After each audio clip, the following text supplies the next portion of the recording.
એકવાર યશોદાજી દોડતા દોડતા આવ્યા નંદ બાબા પાસે. અરે મોટો ઉત્સવ કરો, બધાને બોલાવો, પ્રસાદ લેવડાવો, જમાડો બધા. શું થયું? પણ અરે આપણા લાલાને પડખું ફેરવ્યું. વૈષ્ણવને તો ઉત્સવ કરવાના બહાનાઓ જોઈએ. આપણા વડીલ બાઓને આનો જન્મ છે, ચલો આજે બધા વૈષ્ણવને બોલાવીને સત્સંગ કરાય, ચલો આજે હવેલીમાં રાતભોગ કરાય, ચલો આજે ઠાકોરજીનો આ મનોરથ કરાય. અને જેનું મન સદા મનોરથોથી ભરેલું રહે ને એ જ વૈષ્ણવ છે. અને નિશ્ચિત વાત તો ચોક્કસ છે, સારું નહીં વિચારો ને તો ખોટો વિચાર આવવાનો જ છે. સારું નહીં કરો તો ખોટું થવાનું જ છે. મન કોઈ એક પલડામાં તો બેસવાનું જ છે. એટલે મનને સદ વિચારોમાં વ્યસ્ત નહીં રાખો તો નાની નાની ચિંતાઓથી તમારું જીવન કોરી ખાશે. આશા તમારા માટે ભાર બની જશે. એટલે સદવિચારોમાં મનને વ્યસ્ત રાખો. એક પૂરું થાય એટલે બીજો વિચાર આવે, બીજો વિચાર આવે, ત્રીજો વિચાર આવે. સદાય ઉત્તમ વિચારોથી મનને વ્યસ્ત રાખો. ઉત્તમ વિચારોની લાકડી સાથે મનને બાંધી રાખો, જેથી સદાય એ વિચારો માટે વ્યસ્ત રહે.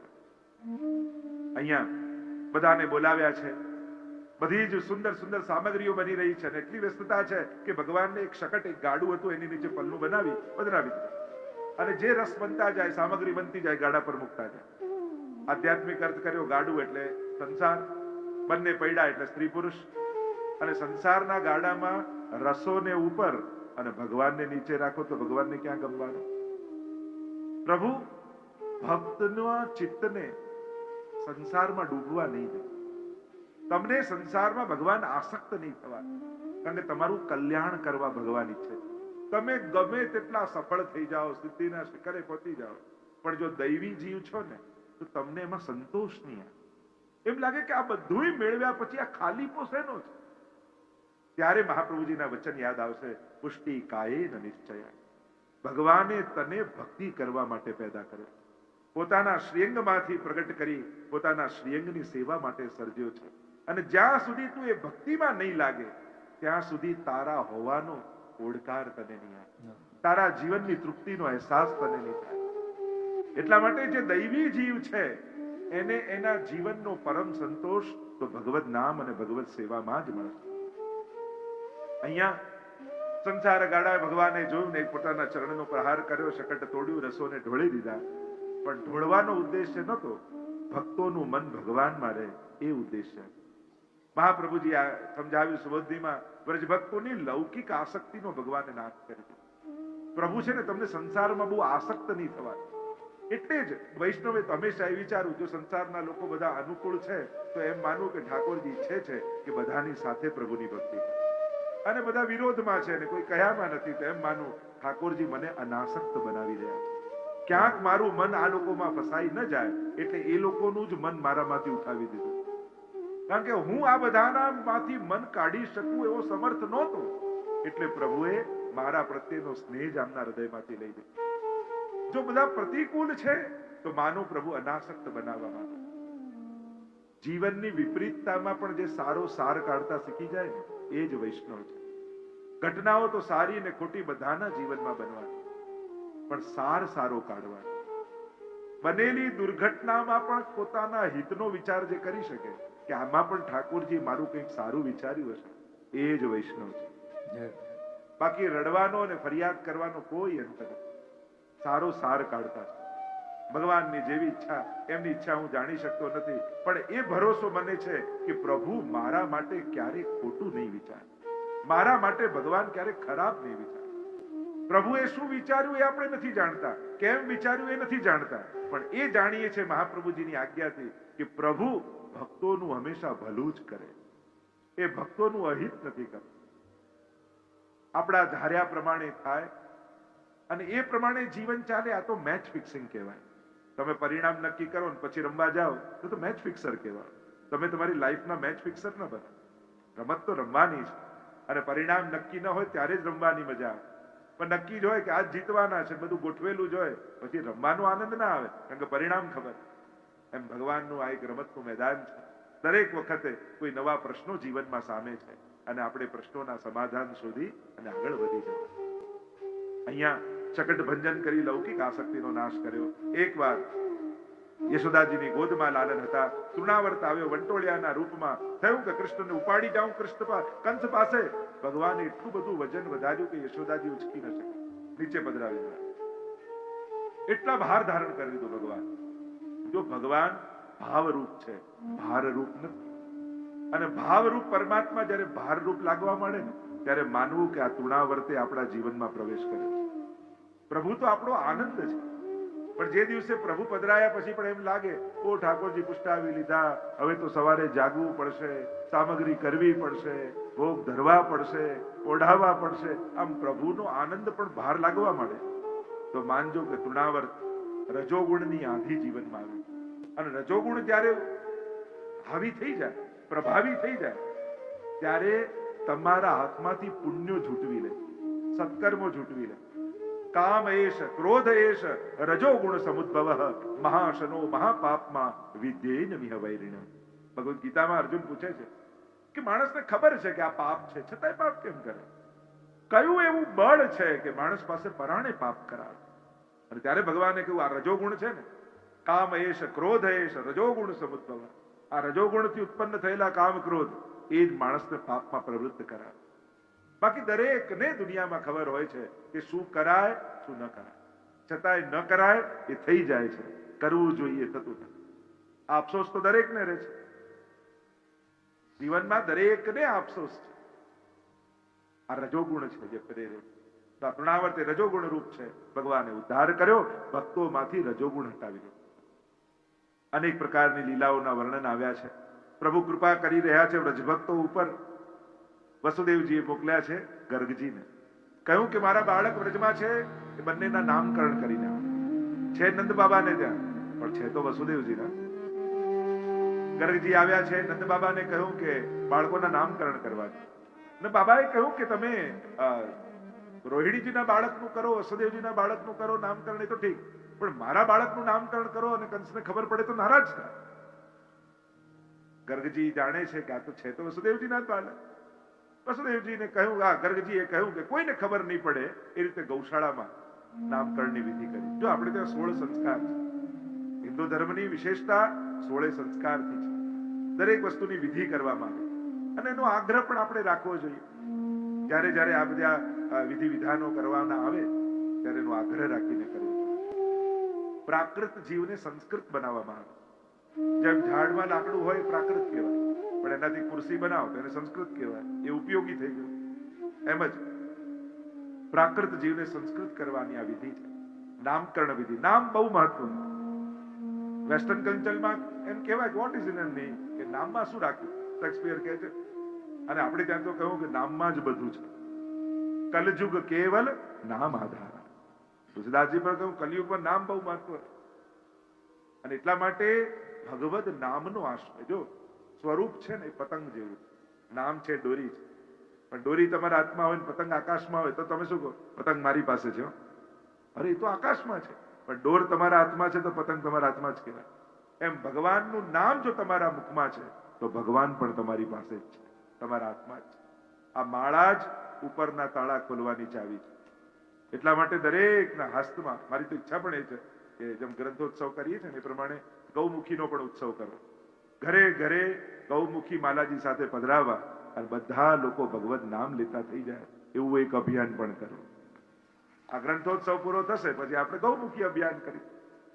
ઘરે ઘરે પ્રભુની ભક્તિ થાય. આ વિશ્વનું કલ્યાણ ભગવાનની ભક્તિ દ્વારા જ થવા. બાકી હું સાચો ના ખોટો, ના ખોટો હું સાચો, આ સંઘર્ષો સમાજમાં ક્લેશ જ ઉભા કરવા. પણ ભક્તિમાં જોડાઈ જશો તો અંતઃકરણ આપમેળે વિશુદ્ધ થઈ. બાકી તમને એમ થાય કે હું મારું દિલ ચોખ્ખું કઈ રીતે કરું, અંતઃકરણ પવિત્ર કઈ રીતે કરું. કલયુગમાં એનું એક જ સાધન છે, ભગવત નામ અને ભગવત સેવા.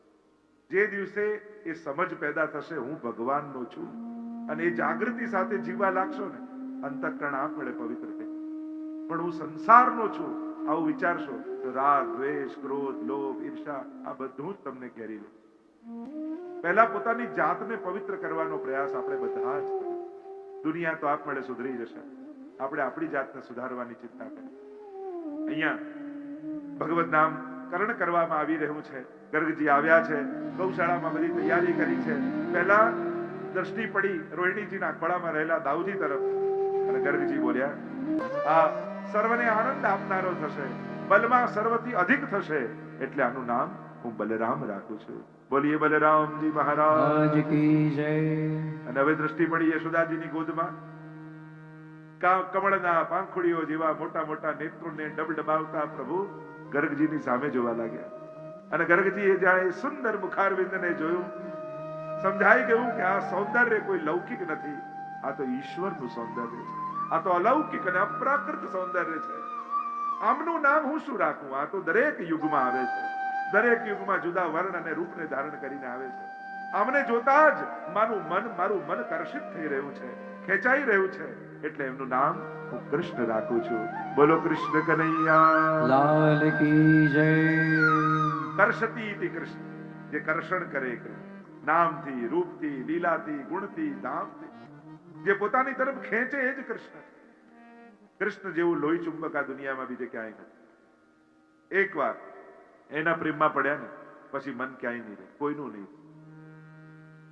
કૃષ્ણ ભુવાચકો શબ્દ ણશ્ચ નિવૃત્તિવાચક કયો રૈક્ય પરબ્રહ્મ કૃષ્ણ ઇત્ય વિધીયતે. કૃષ્ણ તાપની ઉપનિષદમાં કૃષ્ણ શબ્દનું ડેફિનેશન, વ્યાખ્યા આપી. કૃષ્ણ ભૂવાચક શબ્દ.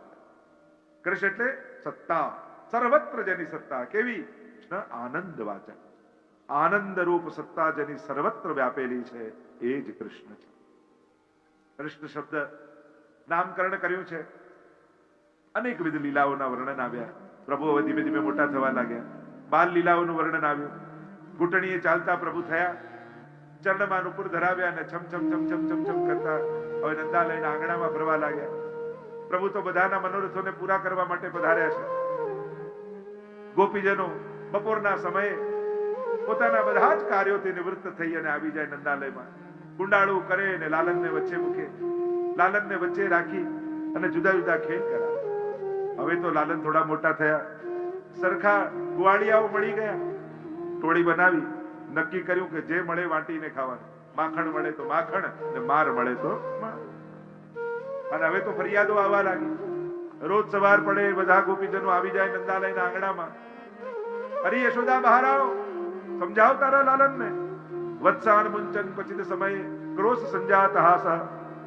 આ જોતો ખરા તારો લાલન, કા સમય અમારા વાછરડાઓને છોડી જાય અને વાછરડા બધું દૂધ પી જાય તો દોઈએ શું ને વેચીએ શું? સમજાવ સમજાવ આને. યશોદાજી કે મારો લાલન જે કરે છે બરાબર કરે છે. દૂધ પર પહેલો અધિકાર વાછરડાનો જ છે. એને પીવા નથી દેતા એટલે મારું લાલન એને છોડે છે. અરે બાકી તો ઠીક, પણ આ માખણ ચોરી કેવા કેવા જુદા જુદા પ્રકારોથી અમારા ઘરનું માખણ ચોરી જાય છે. જો આ માખણ ચોરીની લીલા છે ને એ તો ચિત્ત ચોરીની લીલા છે. ગોપીઓ જયારે દહીં વલોવતી હોય ને માખણ કાઢતી હોય, અને માખણ દોતા દોતા કાઢતા કાઢતા ગોપીની આંખો ભીંજાઈ જાય. વિચાર કરે, હે પ્રભુ તારા ઘરે તો રોજ 9 લાખ ગાયો દોહાય છે, માખણના ભંડાર ભર્યા છે. મારું આ નાનકડું બટેરામાં રહેલું માખણ તારા સુધી કેમ પહોંચાડ્યું? જો દધી મંથન એ કર્મ છે અને કર્મનું ફળ એ માખણ છે, અને કર્મ ફલ પરમાત્માને સમર્પિત કરવું એ જ માખણ ચોરીની લીલા છે. અને જીવ જયારે સમર્પિત નથી કરી શકતો, અસમર્થ હોય છે, ત્યારે ભગવાન કૃપા કરીને એનો સ્વીકાર કરે. ઠાકોરજી કહે કે અરે ગોપી, તું મારા સુધી ના આવી શકે, પણ હું તો તારા સુધી પહોંચી શકું ને. ભલે એને ગામના લોકો ચોર કહે, પણ ચોર કહેવડાઈને પણ હું તારા મનોરથોને પૂરા કરું. એટલે જ આપણે ગિરિરાજ ધાર્યાષ્ટકમમાં બોલીએ છીએ ને, કેવા છે પ્રભુ? મમ પ્રભુ શ્રી ગિરિરાજ ધારી. આપણે જેની આગળ બ્રહ્મ સંબંધ કર્યું છે, સમર્પણ કર્યું છે, એ આપણો ઈષ્ટ છે કેવો? ભક્તાભિલાષા ચરિતાનુસારી. એ કઈ રીતે ચરિત્રો કરે છે, કઈ રીતે લીલા કરે છે, કેવી લીલા? ભક્તના મનમાં જે મનોરથ હોય એ પ્રમાણે કરનારો આ પરમાત્મા. પ્રભુની પોતાની કોઈ ઈચ્છા છે જ નહીં, તમારો મનોરથ જ એને પ્રવૃત્ત કરે છે. ભક્તાભિલાષા ચરિતાનુસારી, ભક્તોની અભિલાષા અનુસાર ચરિત્ર કરવા. દુગ્ધાદિ ચૌર્યેણ યશો વિસારી. દુગ્ધાદિની ચોરી કરી ભગવાન પોતાના યશનો વિસ્તાર કરવા વાળા. હવે આશ્ચર્ય થાય, ચોરી કરીને યશ વધે કે ઘટે? ક્યારેક કોઈ ચોરના વખાણ તમે છાપામાં સાંભળ્યા? અરે જે ચોરી કરે એના જેવો તો કોઈ ચોર નહીં, કોઈને ખબર ના પડી ક્યારે તાળું ખોલી લઈ ગયો. ક્યારે કોઈના વખાણ સાંભળ્યા? પણ આ ઇતિહાસમાં એક ચોર એવો છે કે જેની ગુણગાન અને પ્રશંસા દેવતાઓએ કરે છે, મનુષ્યોએ કરે, હજારો વર્ષોથી થાય. કેમ? કારણ કે આ ચોર વસ્તુનો નથી, આ ભક્તોના ચિત્તનો ચોર. આ તો ચોરી કરીને પણ પોતાની જાતને લૂંટાવવાનારો ચોર. પોતાની જાતને આપવા માટે આવ્યો છે, આનંદનું દાન આપવા માટે આવ્યો છે. અને ચોરી કરવી એ ભગવાનનું કોઈ કર્મ થોડી છે. નિંદનીય ક્યારે કહેવાય? કર્મ હોય. આ તો લીલા છે. અનાયાસેન હર્ષાત ક્રિયમાણ ચેષ્ટા સલીલા. કોઈ બહુ મોટો એક્ટર હોય અને બહુ મોટી સારી મૂવીમાં ચોરનો રોલ એને મળે અને એવી સારી એક્ટિંગ કરે તો એને એવોર્ડ મળે કે જેલ મળે? કોઈએ બહુ ચોરનો એટલો સારો રોલ નાટકમાં કર્યો તો લોકો એને એવોર્ડ આપે કે જેલ આપે? જેલ, એવોર્ડ ને. કેમ? એક્ટિંગ કરે છે, લીલા કરે છે. પણ એ જ વ્યક્તિ બહાર જઈને કોઈને ત્યાં એ રીતે ચોરી કરી આવે તો જેલ. તો આમ બહાર જઈને ચોરી કરવી એ કર્મ કહેવાય અને નાટકના રંગમંચ પર ચોરી કરવી એ લીલા કહેવાય. પ્રભુ કર્મ નથી કરતા, લીલા કરે. અને કર્મ અને લીલાનો ભેદ સમજાશે ને તો જ કૃષ્ણ માટે પ્રેમ જાગશે. પણ કર્મના સિદ્ધાંતોના ચશ્મા પહેરીને ભગવાનની લીલાના તમે તારણો કાઢવા જશો તો ખોટા પડશો. તો દોષ બુદ્ધિ આવશે, ભેદ બુદ્ધિ આવશે. ભગવાન થઈને આમ કરે, ભગવાન થઈને આમ કરે. અરે આ તો લીલા ચાલી રહી. ભક્તોને આનંદ આપવા. નહીં તો પ્રભુને કઈ વસ્તુની આવશ્યકતા? શું પ્રભુ તમે દૂધ ધરો ત્યારે જ એનું પેટ ભરે? એ એટલો અસમર્થ છે? અરે સંકલ્પ માત્રથી સૃષ્ટિનું સર્જન કરનારો, એને કઈ વસ્તુની કમી છે કે એને ચોરી કરવા જવું પડે? પણ હા, એને ભક્તોના મનોરથો પૂરા કરવા જવું પડે. કારણ કે ભક્તોને એમાં આનંદ આવે. ભક્તાભિલાષા ચરિતા જતા. ભક્તોનો આ જ આનંદ છે. અરે પરમાત્મા મારા ઘરે પધારીને આરોગ્ય. ગોપી ધન્ય ધન્ય થઈ જાય, એકબીજાને વધાઈ આપે. એ રી સખી બડ ભાગ્ય ભરી, નંદલાલ તેરે ઘર આવે. તું તો કેટલી ભાગ્યશાળી છું, તારા ઘરે પરમાત્મા પધારે. અને એ અહોભાવમાં ભક્તનું એ ભક્તપણું સર્વોચ્ચ અવસ્થાના આનંદ સુધી પહોંચી જાય કે મારો પ્રભુ મારા પર કેવી કૃપા કરે. પોતાની ભગવત્તાને મૂકી અમારા જેવા જીવોના મનોરથો પૂરા કરવા માટે જીવ બનીને આ અહીંયા પ્રભુ પધારી અમારા મનોરથોને પૂરા કરે. આ જ ભગવાનના યશને વધારનાર. ભગવાન જો પોતાના ભગવાનપણામાં બેઠા રહે ને તો એમાં યશ વધતું નથી. પણ ભગવાન પોતાનું ભગવાનપણું છોડી અને ભક્તોના મનોરથો પૂરા કરવા એમના ઘર સુધી પહોંચે ત્યારે જ ભગવાનનો યશ વધે. ભક્તાભિલાષા ચરિતાનુસારી, દુગ્ધાદિ ચૌરેણ યશો વિસાર. એટલે જ કર્મ અને લીલાનો ભેદ સમજવો બહુ જ જરૂરી છે. અને જ્યાં સુધી એ ભેદ ન સમજાય, એ જ માણસ કોઈ કાળો હોય તમે કાળો કહો તો એની પ્રશંસા કહેવાય કે નિંદા કહેવાય? નિંદા કહેવાય. બોલો શ્યામ સુંદર ભગવાન કી. જ્યારે જ્યારે ઠાકોરજી હોય કાળિયા ઠાકર ને કાળિયા ઠાકર ને શ્યામ સુંદર, કાળા કાળા ચોરની મોઈની લાગી, કેટલા કેટલા જાત જાતના આપણે ઠાકોરજીનું અપમાન કહેવાય કે ગુણગાન કહેવાય? પાછા ઘરે આજે તો બહુ ગુણગાન કર્યા, એટલે આ ગુણગાન કરે. એ જ પ્રભુ કોઈ ઝઘડતો યુદ્ધના મેદાનમાંથી ભાગે તો એને ભાગેડું કહીએ ને, તો ભાગી જનારો. હવે આ ગુણગાન કહેવાય? તમે હંમેશા ભગવાન પર બોલો રણ છોડ ભગવાન કી જય. અરે લોકો તો પગપાળા જતા જતા છેક ડાકોર જાય અને જય રણછોડ, જય રણછોડ. રણછોડ નો અર્થ શું થાય? રણછોડ, રણ છોડીને ભાગે. હવે આ ગુણગાન કહેવાય કે નિંદા કહેવાય? કર્મ હોત ને તો નિંદા કહેવાય, લીલા છે એટલે ગુણગાન કહેવાય. પ્રભુએ આ લીલા કરી છે ભક્તોને આનંદ આપવા માટે. આ એક રોલ કર્યો છે, એક નાટક કર્યું છે.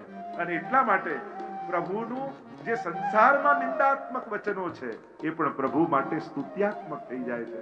કારણ સંસારી લોકો કર્મ કરે છે, ભગવાન લીલા કરે છે. આમ પ્રભુ માખણ ચોરીની લીલા કરી ભક્તોના મનોરથોને પૂર્ણ કરે. અનેકવિધ પ્રકારની લીલા પ્રભુએ કરી છે.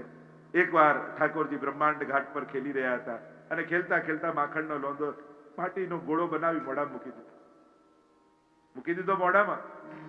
જોઈ ગયા દાઉજી, ફરિયાદ કરી મૈયાને, મૈયા લાલને માટી ખાધી. અચ્છા, હમણાં આવીને જોઉં છું, લાલન તે માટી ખાધી? ખોટું ન બોલીશ, દાઉજીએ જોયું છે,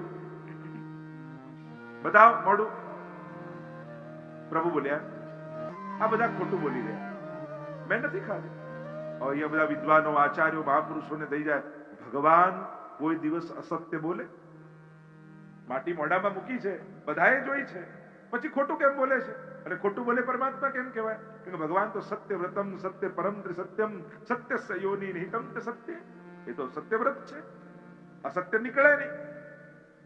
તો કહ્યું અનેક અનેક અર્થો કર્યા. એક અર્થ એમ કર્યો કે જે ઉપનિષદમાં બતાવે, દ્વા સુપર્ણા સયુજાન સખાયામ સમાન વૃક્ષમ પરિશસ્મ જાતે.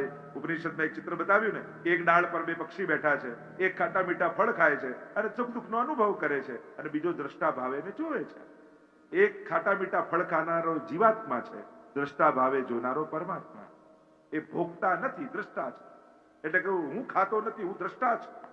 જ્ઞાન પરક અર્થ કર્યો. એક અર્થ એમ કર્યો કે બૈયાએ એમ પૂછ્યું કે તે માટી ખાધી, તો ઠાકોરજીએ ના પાડી.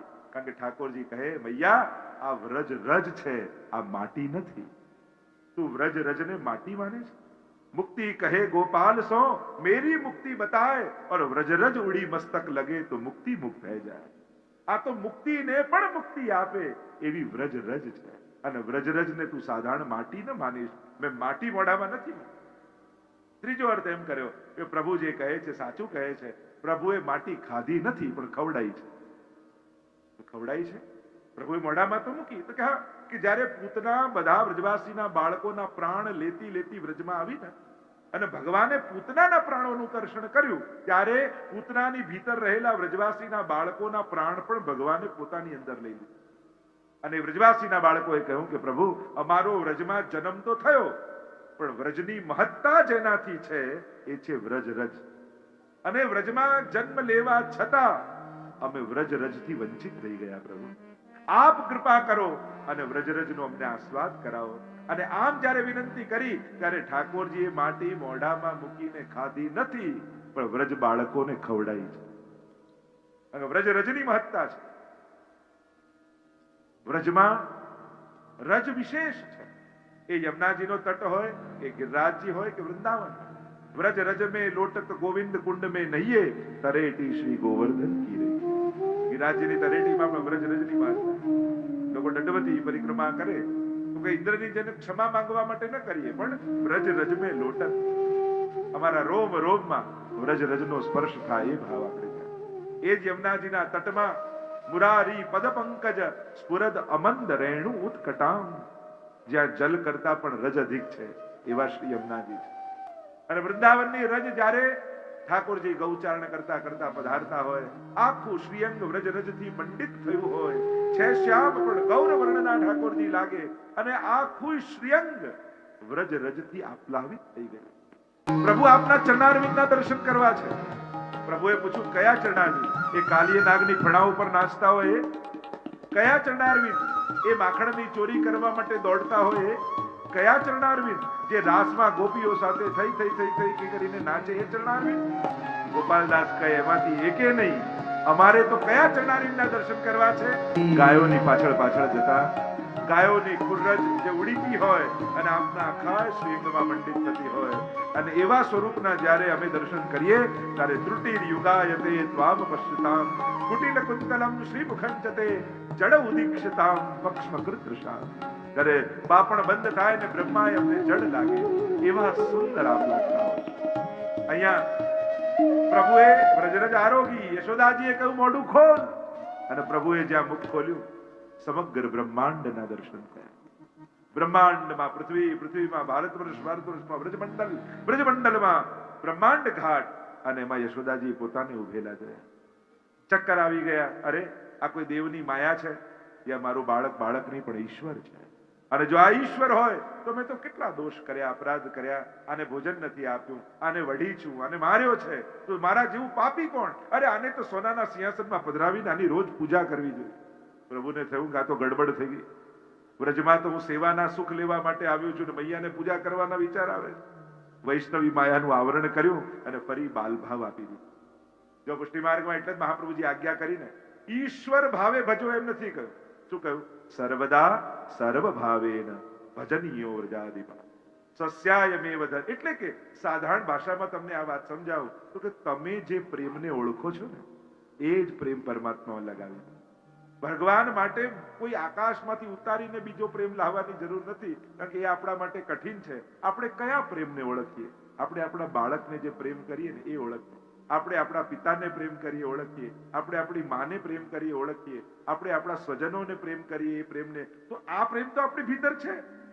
એટલે કોઈ એવી સિદ્ધિ પામીને કંઈક જુદું આકાશમાંથી ઉતારવાની જરૂર નથી. જે તમારી ભીતર છે ને, બસ એનો દિશા ભગવાન તરફ કરી દો. એ જ લાગણીઓને પરમાત્મામાં જોડી દો તો એ જ લાગણીઓ ઉદ્ધારક થઈ જશે. જે સંસારમાં બાંધનારી હતી એ જ ઈશ્વરને મેળવનારી થઈ જશે. સર્વભાવે એટલે તો બ્રહ્મ સંબંધ લઈએ. અંશ અને અંશીનો સંબંધ તો શાશ્વત છે. પછી આ બીજો કયો સંબંધ જોડવાની જરૂર પડી? બ્રહ્મ સંબંધમાં મમૈવાંશો જીવલોકે જીવભૂત સનાતન, ગીતાજી સનાતન સંબંધ છે અંશ અને અંશીનો. પછી બ્રહ્મ સંબંધ શા માટે? તો કે અંશ અને અંશીનો તો છે, પણ ત્વમેવ માતા ચ પિતા ત્વમેવ બંધુશ્ચ સખા ત્વમેવ સર્વમ મમ દેવ દેવ. સર્વ ભાવેન આ સંબંધ, જે સંબંધ ગોપીઓનો કૃષ્ણ સાથે છે એ સંબંધ હજી અમારો નથી. એટલે બ્રહ્મ સંબંધ દ્વારા જે સંબંધ ગોપીઓનો વ્રજ ભક્તોનો કૃષ્ણ સાથે છે એ સંબંધને આપણે જોડીએ. હે કૃષ્ણ, હું તારો છું. જે શબ્દો ગોપીઓ બોલ્યા છે એ શબ્દો ફરી આપણે બ્રહ્મ સંબંધમાં બોલી કૃષ્ણ સાથે આપણો પ્રેમનો સંબંધ જોડીએ. આમ પ્રભુના મુખારવિંદના બ્રહ્માંડના દર્શન કર્યા છે, મોહિત થઈ ગયા. વૈષ્ણવી માયાનું આવરણ લાવ્યા, ફરી ભાવ જાગ્યો, છાતીએ ચાપી લીધા કૃષ્ણને.